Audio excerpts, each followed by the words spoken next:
what type of harmonic and melodic choices we can make our chords sound more emotional and romantic. Well, in this video, I'll show you how to do that with a chord progression in the key of G major.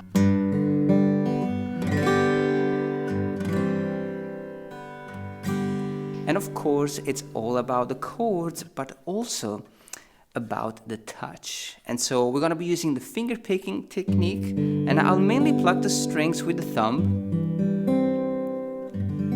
just so we can have, that rounded mellow tone that I love so much. We are in the key of G major. And we can open up with the G major chord.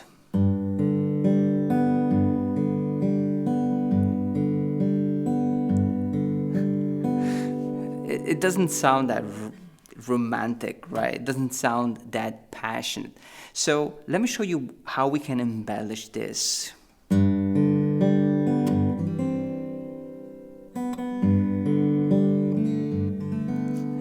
This is definitely much better. So we open up with a bass line, actually, that I forgot. So it's a simple bass line. And then we have this G major that lasts for so long.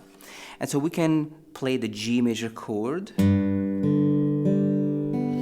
then add this beautiful harmonic movement within the chord. Now this is a C major over G, so we keep the same bass, but play this lovely C major over G. Then a melody. And we finish with the G add 9 chord. You see how many things we did in just one simple measure?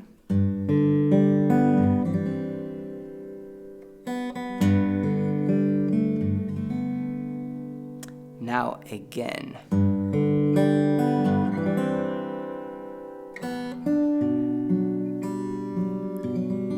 Now this is a wonderful chord, a beautiful B minor open triad with a minor sixth in it. So we're playing the note G on the third open string.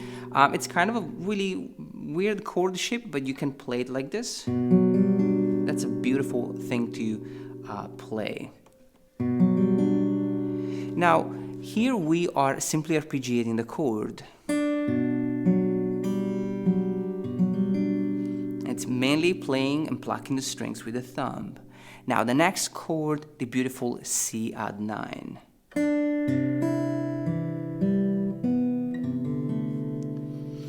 Now I love this approach. We are playing a melody within the chords. So usually the melody is always at the top of the chord, but in this case it moves within the chord. And so it's played on the third string, fret 4 and fret 2. Such a beautiful melody. Then we have, now that's a beautiful phrase played with the hammer-on and the pull-off technique. And a slide. We'll go back to this B minor chord and play a melody here. And notice how, the strums are all quite slow and controlled. So you never want to strum all the strings quickly, just like a regular strum. In this case, we're strumming all the way up to the second string, because this is where the melody is placed. Now, the last section with 3 chords. A beautiful A minor add 9 chord.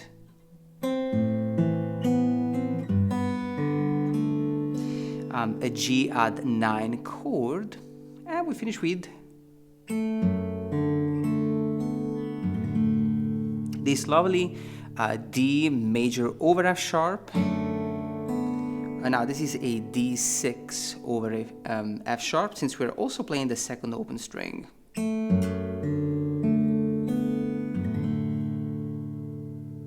Again, it's all in the touch. You want to pluck the strings softly, and you always want to go for that rounded tone. Also, I'm playing this in rubato, meaning I'm not following any particular beat, but I let the melody and the chords guide the rhythm.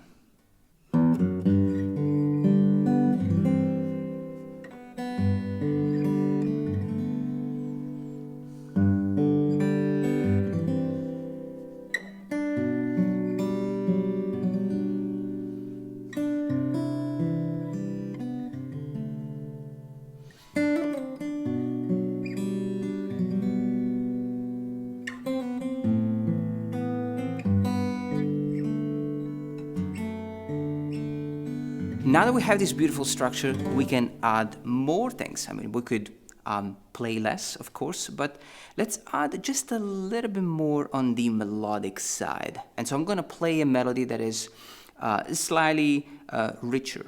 We're not going to do it on every chord. For example, that's the G major.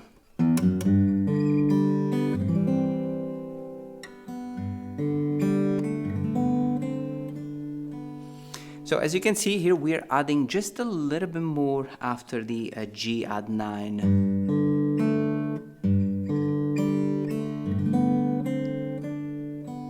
Again. Another beautiful embellishment here.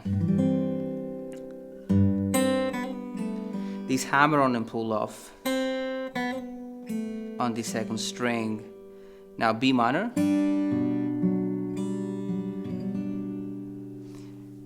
Now for the C add 9,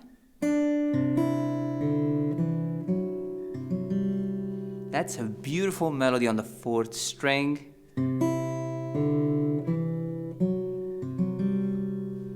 Such a lovely thing. Now here we are doing just a little bit more harmonically, and we have the B minor chord. And we play the melody on the 4th string. Now the challenge here is to play the melody while holding the chord. And then this secondary dominant chord, the E7. The melody. A minor add 9. G major. And here we can add just a simple embellishment. And then the D6 over F sharp. Again, here we extend the melody so that we can go from this chord to the C here, the C leading chord, which opens up a new section.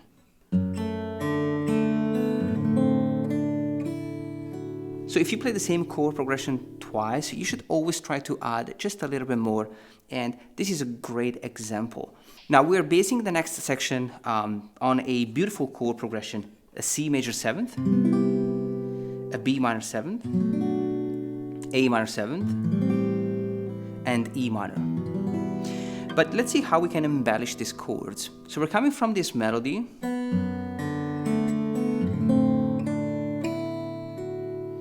and we open up with this beautiful C leading chord, so it's C major with the sharp 4th. A beautiful color and a simple arpeggio. Now a B minor 13.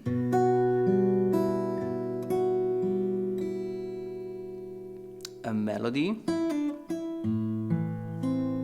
This beautiful A minor chord. A, E, C, and E. Such a powerful chord shape. A melody in 3rds. And E minor. Now we're going to arpeggiate the E minor chord.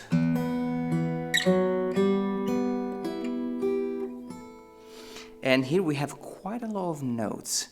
So it's E minor, we play E and B, then E, F sharp, G, B, E, G, and A. Such a beautiful phrase. You see how we changed those 4 chords into something more melodic and rich. Now, a C major 7th, a melody.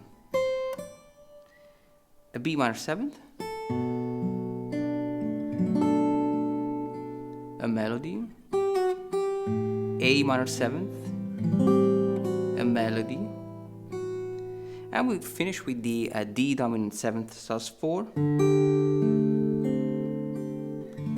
and a D 7th.